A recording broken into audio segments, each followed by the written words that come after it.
हिमाचल प्रदेश के स्वास्थ्य मंत्री डॉक्टर धनीराम शांडिल ने कहा कि मुख्यमंत्री सुखविंदर सिंह सुक्खू के स्वास्थ्य क्षेत्र के लिए बेहतरीन बजट पेश किया है। उन्होंने कहा कि स्वास्थ्य के क्षेत्र में सरकार 3,139 करोड़ रुपए खर्च करने जा रही है। उन्होंने कहा कि बजट से हिमाचल प्रदेश में स्वास्थ्य की तस्वीर बदलने का काम होगा। साथ ही स्वास्थ्य मंत्री ने कहा कि सत्ता में आने से पहले कांग्रेस ने जनता को जो गारंटियां दी हैं उन्हें हर हाल में पूरा किया जाएगा।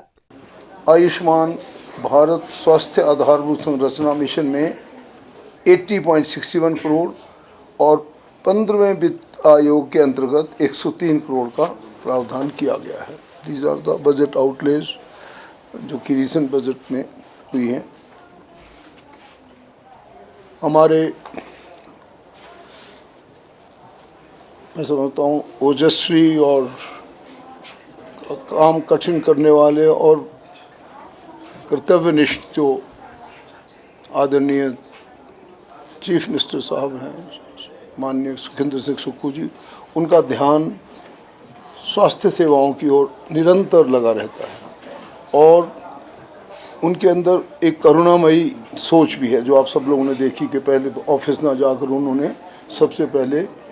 टूटीकंडी में बालिका आश्रम को में अपने पदार्पण किया और वहाँ से उनकी समस्याओं को जानकर देखा कि हमारी कितनी क्या हालत है कि बच्चा जो कुछ भी नहीं, जिसका कोई है ही नहीं माता पिता, उसकी सरकार माता पिता है। और उसके लिए आप सब ने देखा कि उनका अच्छा हमने प्रावधान किया है हमारी ही मिनिस्ट्री के नीचे। और एक सेपरेट फंड जो आपने देखा होगा कि सुख आश्रय कोष के रूप में निकला है और बच्चों के लिए हम लोगों ने सारे प्रावधान किए हैं, पढ़ने से लेकर 27 वर्ष तक, उनके करियर के लिए, उनकी शिक्षा के लिए वगैरह वगैरह। प्रदेश में स्थापित 6 चिकित्सा महाविद्यालय हैं और एक मातृ एवं शिशु अस्पताल को हर प्रकार की आधुनिक सुविधाओं से हमने लेस किया है। हमारी सरकार का मेडिकल कॉलेजों को विशेष स्तरीय स्वास्थ्य तकनीक लेस करने का लक्ष्य है। मैं खुद भी केंद्रीय स्वास्थ्य मंत्री से जैसे ही मैंने पदभार संभाला उनसे within about a week I met him और उनका यहाँ की जो हमारी सेवाओं को और उत्कृष्ट सेवाओं की तरफ ले जाने में पूरा योगदान देने की जो उनकी भावना थी उस चीज़ का मैं बहुत स्वागत करता हूँ। और उन्होंने सभी जो मैंने समस्याएं दी थी उनके 2-3 डीओ वापस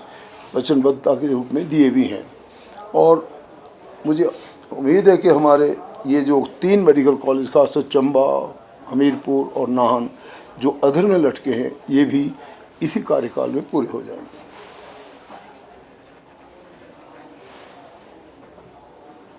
इन कॉलेजों में urology, general surgery, gynaecology, cardiothoracic surgery और गैस्ट्रो सर्जरी विभागों में चरणबद्ध तरीके से रोबोटिक सर्जरी की सुविधा उपलब्ध कराई जाएगी। इसी वर्ष 2023-24 में लगभग 100 करोड़ रुपए की राशि व्यय की जाएगी। वर्ष 2023-24 में राजकीय मेडिकल कॉलेज हमीरपुर, नाहन और चंबा के निर्माणाधीन, जैसे मैंने आपको बताया, इसके लिए पूरी राशि मिल जाएगी और इस पर भी थोड़े 100 करोड़ से थोड़े ज़्यादा पैसे खर्च होंगे।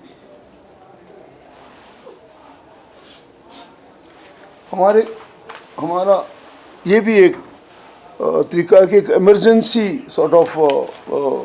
मेडिसिन डिपार्टमेंट बनाया जाए जिसके अंतर्गत लगभग 150 करोड़ रुपए की लागत से 50 बिस्तरों की क्षमता के क्रिटिकल केयर CCV जिसे हम बोले किए जाएंगे और इस सेवा को 24/7 उपलब्ध करवाने के उद्देश्य से उपयुक्त विशेषज्ञ जो मैंने अभी बताया, मेडिकल अधिकारी, स्टाफ, नर्स एवं अन्य कर्मियों की उपलब्धता सुनिश्चित की जाएगी। प्रदेश में उच्च कोटि की स्वास्थ्य सुविधाएं प्रदान करने के लिए 3 जोनल अस्पताल, 9 क्षेत्रीय अस्पताल, 90 सिविल हॉस्पिटल, 104 सामुदायिक स्वास्थ्य केंद्र, 580 प्राथमिक सेवा केंद्र, 16 ESI डिस्पेंसरी, 2114 उप स्वास्थ्य केंद्र का पूरा बेड़ा है,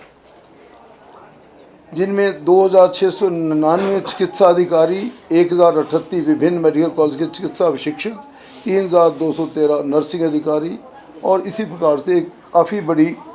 लाइन में हमारे पास जो पैरामेडिक स्टाफ कार्यरत होंगे। एक और बड़ी अच्छी पहल हमारी सरकार की है कि हर निर्वाचन क्षेत्र में हम एक उत्कृष्ट सॉर्ट ऑफ आदर्श स्वास्थ्य संस्थान के रूप में पीएचसी को बनाएंगे, जिसमें MRI, CT scan, laboratory, ultrasound, digital x-ray सुविधाएं उपलब्ध की जाएंगी।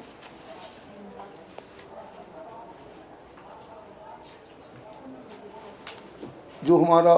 हमीरपुर कॉलेज है, डॉक्टर राधाकृष्ण मेडिकल कॉलेज, इसके साथ कैंसर केयर के लिए एक सेंटर ऑफ एक्सीलेंस और न्यूक्लियर मेडिसिन विभाग भी स्थापना की जाएगी। एक मैं और बता दूं कि अभी शीघ्र ही हम कैंसर हॉस्पिटल शिमला में एक पेट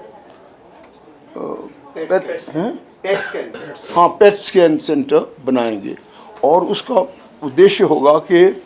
किस प्रकार से जो ये, मैं तो कहता हूँ cancer is just like a flu now, और ऐसे कुछ केसेस आ रहे हैं ज़्यादा से ज़्यादा, इसलिए उसको भी नियंत्रण करने के लिए, बिकॉज न्यूक्लियर जब मेडिसिन आ जाती है तो उससे क्या होता है कि आप पता लगा लेते हैं भी कहाँ मुसीबत है, how to really cure a cancer patient, जो कि एक बहुत बड़ा चैलेंज है आप लोगों स्वास्थ्य कर्मियों के सामने। कहते हैं माँ से बड़ा कोई देवता नहीं हो सकता, तो प्रदेश में गर्भवती महिलाओं और नवजात शिशुओं के स्वास्थ्य के प्रति हिमाचल प्रदेश सरकार कार्यरत है और हम हिमाचल में गर्भवती महिलाओं और 1 वर्ष तक के शिशुओं की जननी शिशु सुरक्षा कार्यक्रम के अंतर्गत जांच एवं उपचार निःशुल्क किया जाता है। राष्ट्रीय एम्बुलेंस स्वास्थ्य सेवा के अंतर्गत 108 निःशुल्क एम्बुलेंस सेवा व घर वापस पहुंचाने के लिए 102 जननी एक्सप्रेस की सुविधा प्रदेश में उपलब्ध है। इसके अतिरिक्त जननी सुरक्षा कार्यक्रम प्लस बीपीएल गर्भवती महिलाओं को घर में प्रसव के लिए 500 रुपये का वित्तीय लाभ और 1100 रुपये का वित्तीय लाभ ग्रामीण व शहरी क्षेत्र के बीपीएल अनुसूचित जाति एवं अनुसूचित जनजाति की गर्भवती महिलाओं को संस्थागत प्रसव कराने में दिया जा रहा है। प्रदेश में राष्ट्रीय बाल स्वास्थ्य कार्यक्रम के अंतर्गत 0 से 18 वर्ष आयु तक के लगभग 14 लाख बच्चों का निरीक्षण सरकारी विद्यालयों व आंगनबाड़ी केंद्रों में किया जा रहा है। प्रदेश सर, वो जो 1500 रुपये है विपक्ष लगा, मैं समझाने का प्रयास करूंगा। देखिए, कांग्रेस सरकार कभी भी ठगने जैसा काम नहीं करती, क्योंकि इनके पास थोड़ी सी माँ सरस्वती ने जो वाक शक्ति ज़्यादा दी, मैं ऊपर भी कहता रहता हूँ हाउस में। देखिए, जो प्रॉमिस कर देती है कांग्रेस सरकार वो हमेशा वो दिया जाता है। आज तक का भी आप इतिहास देख सकते हैं और इनका भी इतिहास देख सकते हैं 2014 से अब तक का। मैं किसी को कटाक्ष नहीं करना चाहता, पर इतना जरूर कहना चाहूँगा कि जब कांग्रेस सरकार ने ये निर्णय लिया है, क्योंकि मैंने तो स्वयं लिखा है अपने हाथों से, और इनको बेशक 2,31,000 जो आपने कहा इतनी महिलाओं को ही हम दे रहे हैं, परंतु इसका मतलब ये नहीं कि बाकियों को नहीं मिलेगा। चरणबद्ध तरीके से, क्योंकि आप देखो, मैं आपको समझा दूँ, प्रदेश की वित्तीय स्थिति को देखिए आप। हम ये नहीं कहते कि इन्होंने ही खराब किए, ओवर ए ईयर, क्योंकि हम फंड ड्राई स्टेट हैं, हमारे पास कभी इतना पैसा नहीं होता कि जिसको आप कह दो कि भाई इन लोगों को जितना मर्जी जिस भी योजना को दे दो, दे सकते हैं। इसलिए जो बात कह दी कि हमने 1500 देने हैं, तो वो 1500 चरणबद्ध तरीके से दे रहे हैं और सबको दिए जाएंगे, ये भी मैं आपको वादा करता हूँ इस मंच से, डेफिनेटली दिए जाएंगे। ये चीज़ फैलाई जा रही है कि भाई ये तुमको ठग दिया, अब कुछ नहीं देंगे, ये बिल्कुल गलत है। बाकायदा दिया जाए। हो सकता है थोड़ा थोड़ा समय लगे, क्योंकि ये भी देखना ज़रूरी है कि क्या आप सही आदमी को दे रहे हैं, क्योंकि जिस घर में एक कोई वो ले रही हो, पेंशन किसी प्रकार की भी हो सकती है, जैसे मैं आर्म फोर्सेस पेंशन लेता हूँ, दूसरा सिविल की ले सकता है, कोई जो आपकी सामाजिक सुरक्षा पेंशन ले सकता है। तो ऐसे केसेस को हम छान भी रहे हैं और उनको चरणबद्ध तरीके से सबको मिलेंगे 1500 रुपये every month without fail, no doubt. Bharat के सभी शहरों में, सभी प्रांतों में टीबी को कंट्रोल करने में हिमाचल प्रदेश को प्रथम स्थान पे रखा गया है, जिसमें स्वयं आई थिंक हमारे माननीय प्रधानमंत्री महोदय भी उसको वाराणसी में अटेंड करेंगे और हमारी हेल्थ सेक्रेटरी उसमें भेजी जा रही है, तो वो भी एक बहुत अच्छी बात है। और बाकी तो ठीक है।